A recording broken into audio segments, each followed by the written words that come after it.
for the second time. And if you're familiar with SpaceX, you know that reusability is one of our top priorities, as it is key to reducing the cost of space access for all of us. Falcon 9 is the only orbital-class rocket in the world capable of reuse, which means that it's the only rocket that can boost its payload to orbit and then come back down to Earth to be flown again. Now, the part of the rocket that's responsible for powering these repeat trips to space is called the first stage, and it's the bottom portion of the vehicle that you see on your screen. The dark soot that you might be able to see around the base of the vehicle are remnants from its previous launches. This particular booster has supported 5 previous missions. GPS-3 Stage 1, RP-1 load is complete. GPS-3 Space Vehicle 4 and 5, Inspiration 4, a Starlink mission, and most recently AX-1 or Axiom-1, which just launched 3 weeks ago. In fact, the booster that you see on your screen had the fastest turnaround time to date. The AX-1 mission launched on April 8th, so it only took the teams 9 days to refurbish, and today marks 21 days to get it back to the launch pad to support today's mission. That's a great milestone for our teams, as it brings us one step closer to providing fast and reliable access to space for all. Now, the number 9 in Falcon 9 references the 9 engines on the first stage. There's actually 10 engines on the vehicle overall. The 10th engine powers the second stage, which is the portion of the rocket that you see on your screen at the very top of the rocket below the fairing. Now, while the first stage powers us out of Earth's atmosphere and into space, the second stage takes the satellites to their targeted drop-off orbit. After the first and second stages separate, the second stage will ignite its single Merlin vacuum engine and carry our satellites to low Earth orbit. Though very similar to the Merlin 1D engines on the first stage, the Merlin vacuum engine has a larger nozzle that allows the second stage to perform better in the... tanks are pressing for strong back retract. Allows the MVAC engine to perform better in the vacuum of space. Now, following separation of the second stage, we will be attempting to recover the first stage for a 6th time on our drone ship. Just read the instructions, and you can see that there live on your screen. Strong back has started. And if successful, it will mark the 117th recovery of a Falcon 9 first stage. Now, we are coming up upon the TE retraction, and to do so, the clamp arms need to open, and you can see on your screen those clamp arms just below the fairing are opening up. Once they're fully open, the transport erector will start to move slightly away from the vehicle and clear its way for liftoff. If you've been following along, you know that we've had a pretty busy week here at SpaceX. On Sunday, the first ever private astronaut mission to the International Space Station undocked from the floating laboratory and safely splashed down the following day in the Atlantic Ocean. After 17 days in space, here you can see the Axiom astronauts taking their first breaths of fresh air in more than 2 weeks.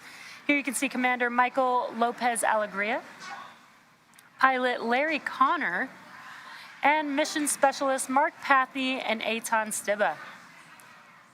Then early Wednesday morning, SpaceX launched Crew 4, carrying NASA astronauts Kjell Lindgren, Bob Hines, Jessica Watkins, and ESA astronaut Samantha Cristoforetti to the International Space Station. It took the crew about 16 hours after liftoff to reach their destination. Stage 1 LOX load is complete. And along the way, they took a moment to have some fun and give us a little tour around the Dragon spacecraft. And we're not done yet. With Crew 4's arrival to station, Crew 3 is now preparing to return back to Earth after their long-duration stay aboard the International Space Station. So stay tuned for more on that. And this has also been a great week for anyone who's ever had a bad Wi-Fi experience on a plane, as Starlink is now coming to air travel. JSX, a regional air carrier in the continental United States, and Hawaiian Airlines have both selected Starlink as their in-flight internet provider. And both airlines will make Starlink service available to every passenger without complicated login or payment screens, so that when customers get on the plane, the internet just works. So that's very exciting. But with just a couple minutes left to go, Falcon 9 is moving into the final stages of the countdown. We already heard LOX load complete on the first stage. We are awaiting completion of LOX load on the second stage here.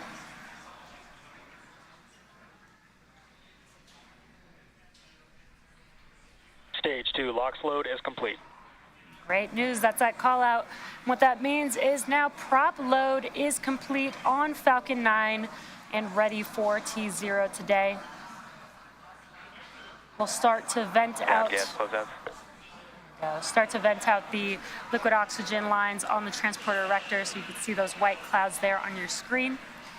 And then at the T-minus 1 minute mark, the Falcon 9 flight computers will take over the launch countdown. And we should hear that call out here shortly. And great weather over there at the Cape. This is great, a great day for... Falcon 9 is in startup. And great news. It's a great day for a launch. Falcon 9 is now in startup. We are now just waiting for the final go from the launch director.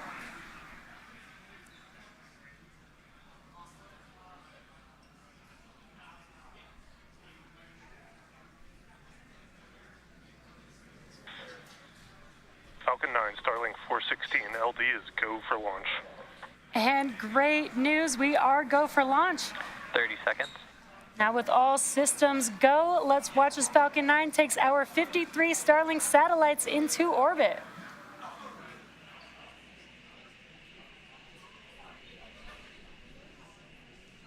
Fifteen seconds.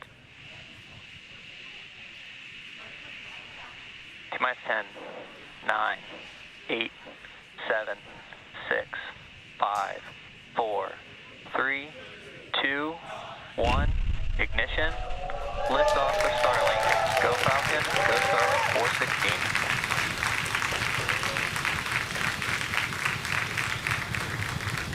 Vehicle is pitching downrange. M1D chamber pressure is nominal.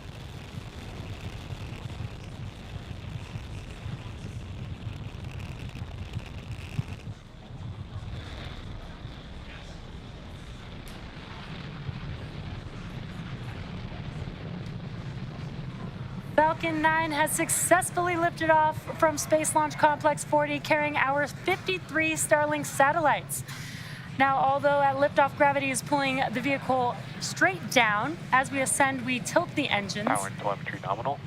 And tilting those engines is called gimbaling.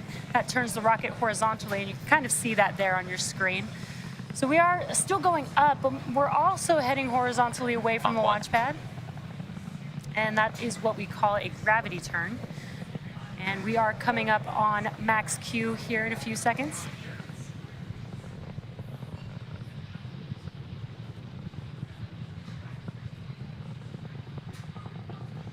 Max Q. And there's that call out that we've just passed through max Q. Now that's the largest structural load that the vehicle sees on ascent, and we have passed through it.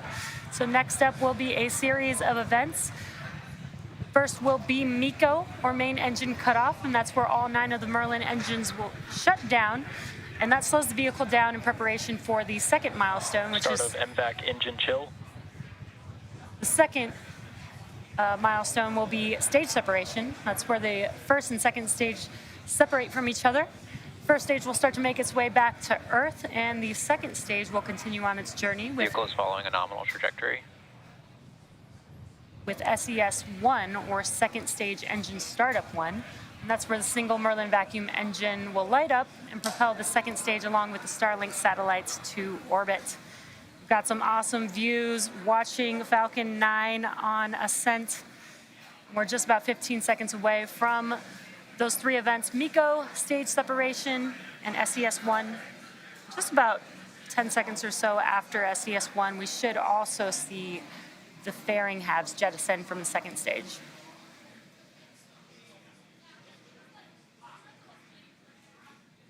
Main engine cutoff. Stage separation confirmed.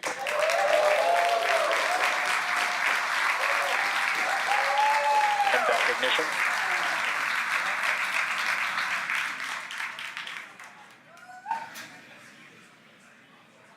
Bearing separation confirmed.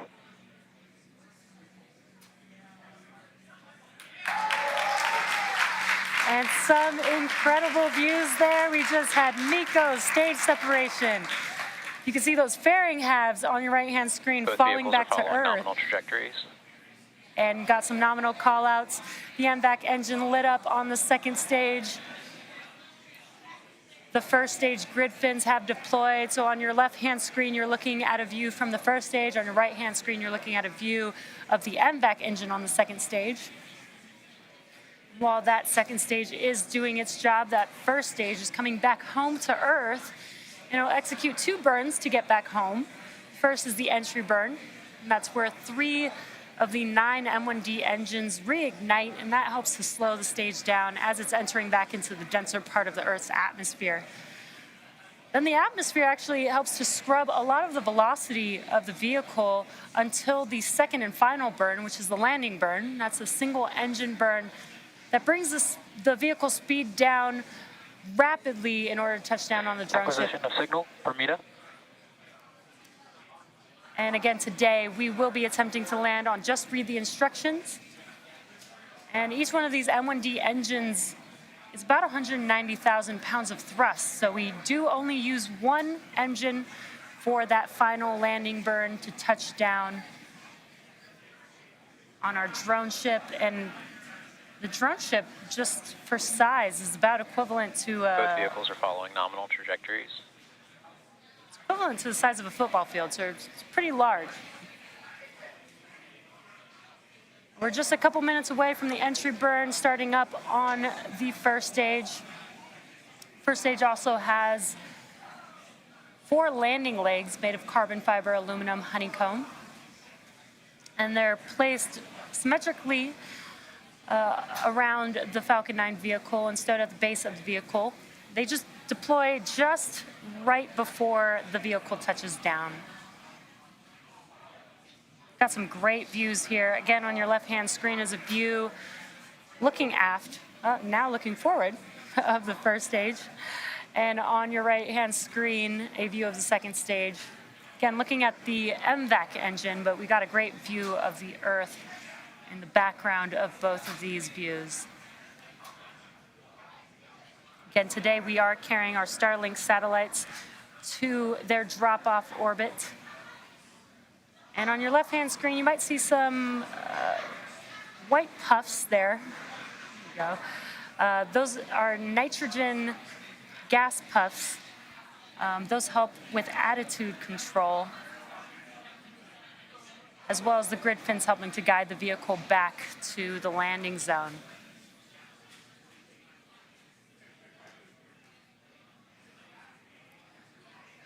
Everything's still looking nominal. Stage 2 on a nominal trajectory. Stage 1 entry burn startup. Stage 1 FTS is saved. And on your left-hand screen, you can see those engines reigniting. This burn will last about 20 seconds long. This is the entry burn for the first stage.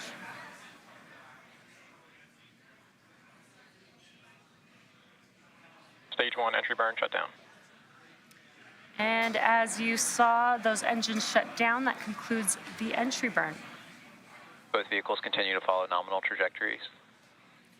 And just the callouts that we want to hear, everything is still looking nominal for both vehicles. Now we are just about a minute away from the landing burn beginning on the first stage. Again, as I mentioned, the atmosphere helps to scrub a lot of the velocity as first stage makes its way back to the landing zone after the entry burn has concluded.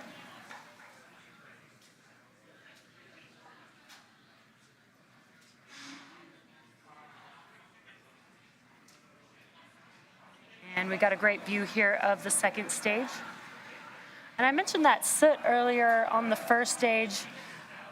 As you saw, the vehicle, Stage 1 transonic. the first stage vehicle actually enters back into the Earth's atmosphere with the engines first, so it is flying through its own plume.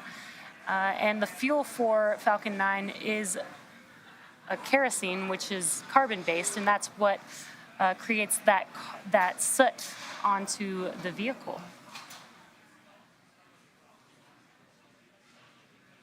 We are coming up on the landing burn here for Stage first 1 stage. landing burn.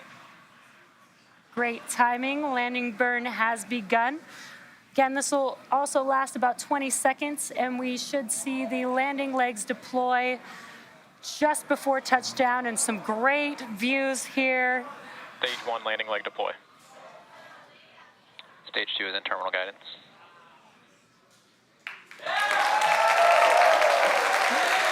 Incredible Stage 1 views. landing confirmed. Falcon 9 has landed on our drone ship just Stage 2 reading FTS instructions. What an incredible landing. This marks the 117th recovery of a first stage booster. And we are coming up on SECO, which is second stage engine cutoff 1 in a few seconds Second here. engine cut off.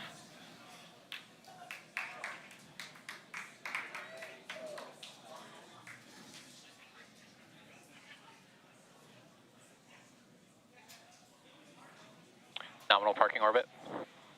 And great callouts. We just had SECO 1, that's second stage engine cutoff 1, with a confirmation of good orbit. So with that successful confirmation of second stage engine cutoff and a good orbit, we will be ending our webcast for today's launch.